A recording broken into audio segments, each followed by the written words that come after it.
Tearlament is a theme debuting in Power of the Elements, consisting of mostly dark aqua monsters focused on shuffling materials from the graveyard, field, and hand into the deck to summon virtually any relevant fusion monster. Loosely based on the original fairy tale of Hans Christian Andersen's The Little Mermaid, with many names inspired by or a reference to their Danish folklore counterparts, Tearlament card art is also heavily inspired by Romanesque and Gothic stained glass art, most often created from the 11th through 17th centuries. In the card lore, many Tearlament monsters assist Visas Starfrost in defeating Kaleido-heart, a tyrannical clone of Starfrost, to bring about balance and peace to the clear new world.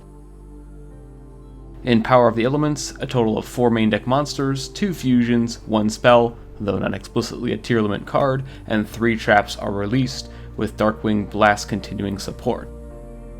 They're similar to the Shaddoll theme, in that the main deck monsters trigger if sent to the graveyard by card effects.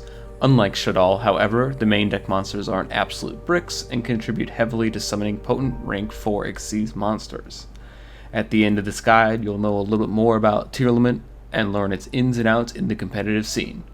Shall we assist Visas Starfrost in his quest, or will his clones become the ruler of their realms? Let's find out. The Tearlament theme's main deck monsters include Merly, Havnis, Shiren, and Kaleido-heart, while the extra deck monsters include Kitkalos and Kaleido-heart. Merly, Havnis, Shiren, and Kitkalos follow the dark aqua pattern combination. However, Kaleido-heart is a warrior water monster, while Kaleido-heart is a dark fiend. The main deck mermaids all contain the Shuffle Diffusion effect, allowing them to form Kitkalos and Kaleido with relative ease. Merly is the first of the Tearlaments, as a level 2 that, on normal or special summon, can send the top 3 cards of the deck to the graveyard. While initially weak, Merly is another name that allows you to fusion summon with just Tearlament monster effects up to 3 times in a single turn, whether that be your turn or your opponent's. It's mid-range at best, but we're not even wading the surface of this theme. This card is an easy Kitkalos search target to send Kitkalos itself to the graveyard, special summon Merly, and then mill 8 cards. Normally, I wouldn't recommend playing more than 1, however, because of the way the math works out, you usually want to play 3 to maximize your Havnis mills. Theoretically, you can use 2 of these to summon Totally Awesome. Havnis is easily one of the best and most pushed cards of 2022. It's a level 3 that, as a quick effect, when your opponent monsters activates its effect on field, you can special summon it from the hand, then mill the top 3 cards of your deck. It has the same fusion effect as Merly, of course, so if you mill any Tearlament monsters, you're granted free material for Kaleido, Dragostapelia, or El Shaddoll Winda. In any case, when you're late to the party, this deck can summon Winda on the first turn of the game without even going first. For some reason, it's a common, and because of its pure power, you need to play 3 copies in any Tearlament variant. Shiren is one of 2 level 4s with 1800 attack. During your main phase, you can special summon it from the hand, and if you do, send any monster from your hand to the graveyard, then you mill the top 3 cards of your deck. Again, why this card doesn't have more restrictions is beyond understanding, but this is one of the best starter cards in the game right now. If you have Shiren plus Kaleido-heart, for example, you're probably in a good position. You need to play 3 copies of this card as well, and it only becomes stronger once Magnificent Mavens drops later this year in the TCG. The last of the main deck monsters is perhaps the best starter for the theme, Kaleido-heart. As Visas Starfrost's unpowered clone, Kaleido-heart commands nothing but respect regardless of how many copies you play. It acts as a pseudo Salmon Great Gazelle, special summoning itself from the graveyard if you have a Tearlament monster in your hand to send, and on normal or special summon can foolish any Tearlament card. Effectively, this acts as your 1-card Kitkalos, trading effectively with hand traps to gain a net hand advantage of 1. Play 2 or 3 Rhino, depending on your variant best suited for your metagame. While we won't discuss the Darkwing Black support, there are 2 important Tearlament fusion monsters. The first is the driving force of the Tearlament arc within Visas Starfrost's storyline, Kitkalos. It's a level 5 that, on special summon, can add or foolish any Tearlament card. This equals either a Monster Extender, Book of Moon, or Breakthrough skill. Simplified, it's an Ogi Wrapper that's also an instant fusion target and doesn't just trigger on fusion summon. You can target a monster you control to special summon a Tearlament monster from your hand or graveyard, then you send the targeted monster to the graveyard. This allows you to summon rank 4s within the engine easily. Finally, if it's sent to the graveyard by a card effect, you can mill the top 5 cards of your deck. That last effect isn't as relevant, but the entire card is just insane. That last effect will come up when you play the game. It outs El Shaddoll Winda 2, which will be more relevant in the mirrors to come. You need to play 2 in your extra deck. Finally, we have the Dark Horse, or Squid in this case, of the theme in the form of Kaleido-Heart. It requires 3 materials, Reno-Heart and any 2 Aqua monsters. Kaleido can't be used as fusion material, so your opponent can't Super Poly it to out your board. If Kaleido is special summoned or an Aqua monster is sent anywhere from your graveyard by a card effect while it's face up, you can spin any one of your opponent's cards to the deck. If it's sent to the graveyard by a card effect, Kaleido floats back into itself, allowing for more opportunities to trigger its spin during the opponent's turn. You only need one, but it's a potent one of. The Tearlaments monsters were good enough already, but almost every spell and trap support for the deck is playable in the competitive scene. The first and only spell for the deck in Power of the Elements is Primeval Planet Pellerano, which has 3 fantastic effects relative to the deck. Upon activation, you can add any Tearlaments monster or Visas Starfrost. This is a light stage for the deck. If a Tearlaments monster in your control or in your graveyard is shuffled into the deck, including the extra deck, you can target and destroy a card on the field. This is an in-theme out to Mystic Mine and many floodgates, including your own sided floodgates. While you only use the destruction effect and activate once per turn, Primeval Planet is a definitive 3 of. Next is Meta Noise, which, like the other 2 traps, has 2 distinct effects. Meta Noise acts as a Book of Moon and Foolish Burial, disrupting the opponent's plays while enabling your fusion plays each turn. If it's sent to the graveyard by a card effect, you can add a Tearlaments monster from your graveyard to your hand. This is the number 1 card you want to search off of Kit Kalos, as it either forces Ash during your opponent's turn or recycles cards during your turn. You probably only need one of these since you'll only resolve it once, but it's entirely possible to play more than one. The second of the traps is Suliek, a breakthrough skill-like continuous trap which sends any monster you control to the graveyard instead of from the deck. If it's sent to the graveyard by a card effect, however, you can add any Tearlaments monster from your deck to your hand. The add effect tends to be the more pertinent effect, as all your Tearlaments monsters can trigger Suliek's effect by milling. Until Magnificent Mavens, it's recommended to play Suliek at 3. The last trap is Tearlaments Crime, which is a 9 pillars that goes -1 in hand advantage. It's effectively costless and can add a banished Tearlaments monster if sent to the graveyard by a card effect. It's probably best to side a maximum of 1 of these, as the main deck should be reserved for anti-sprite and mirror cards. On-screen shows generic fusion support cards. Note that only Fusion Deployment and Keeper of Dragon Magic lock you into fusions, the rest can be used in other variants. Tear has one of the highest, if not the highest, ceilings in the current meta game, as the theme can take advantage of nearly every busted fusion monster printed in the last 5 years. With Garura's world premiere in the TCG, Tearlaments also has potential in the TCG that wasn't possible in the OCG. Depending on the 4 to 5 widely different builds of the deck, the support cards will vary depending on how the metagame takes shape.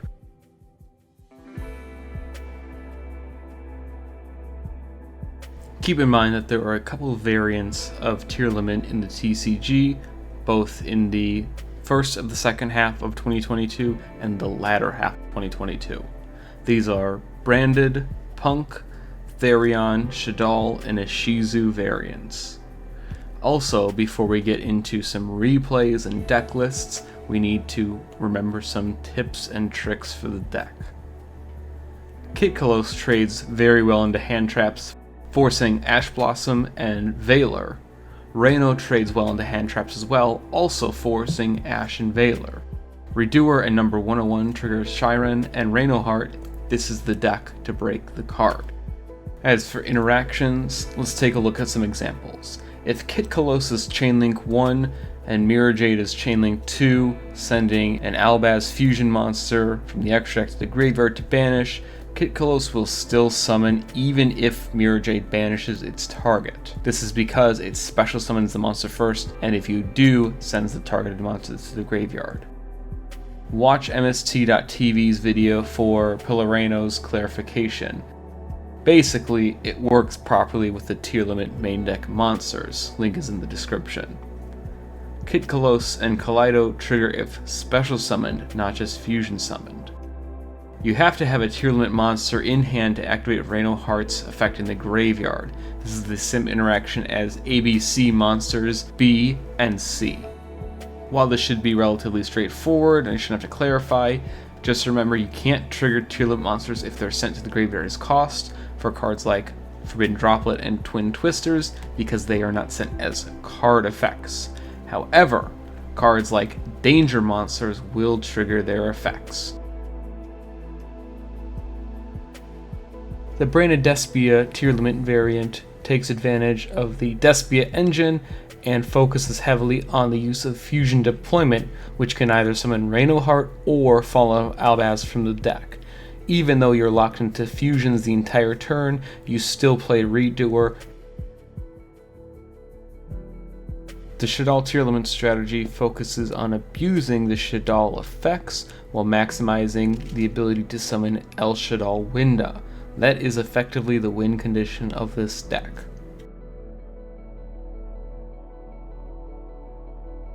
This short replay shows an example combo of what this deck can do. This is a fairly non-linear combo deck because there are just so many toolbox options.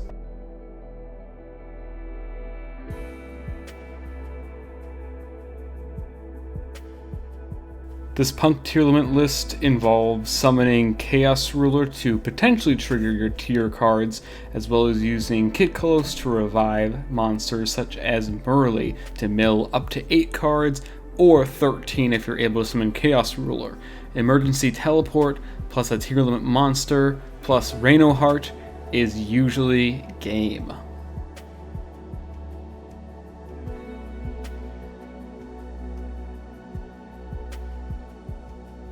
This Tearlaments Therion list is the pride and joy of our boy Sean Washington. The idea is to continuously mill cards using Endless Engine, our gyro system, and the Zombie Vampire to continuously mill and break boards.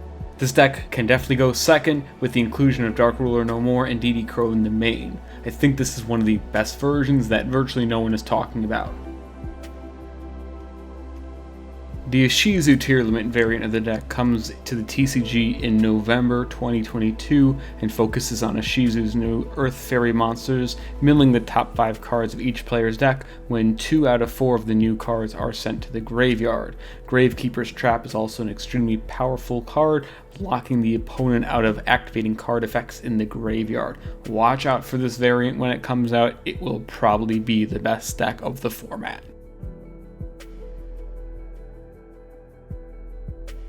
How do you counter Tearlaments? Well, cards like DD Crow and Ghost Spell can either banish materials from the graveyard or negate the activations altogether. Other cards like Skullmeister do similar things. Some tech cards you may want to consider are Dimension Shifter, which acts like a fake Macrocosmos, Dimensional Fissure, and Macrocosmos itself. Alternatively, if you're playing Tearlaments or other fusion-based decks, you can side Mask Change 2 and Masked Hero Darklaw to act as, again, pseudo-Macrocosmos.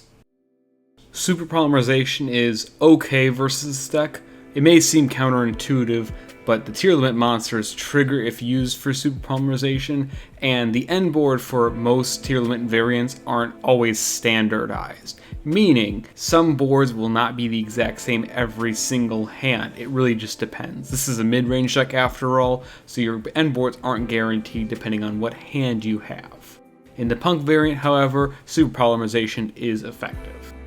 Abyss Dweller is especially useful in the mirror because it prevents your opponent from activating cards and effects in the graveyard for the entire turn upon resolution. If you're playing Tearlament, make sure you have an Abyss Dweller.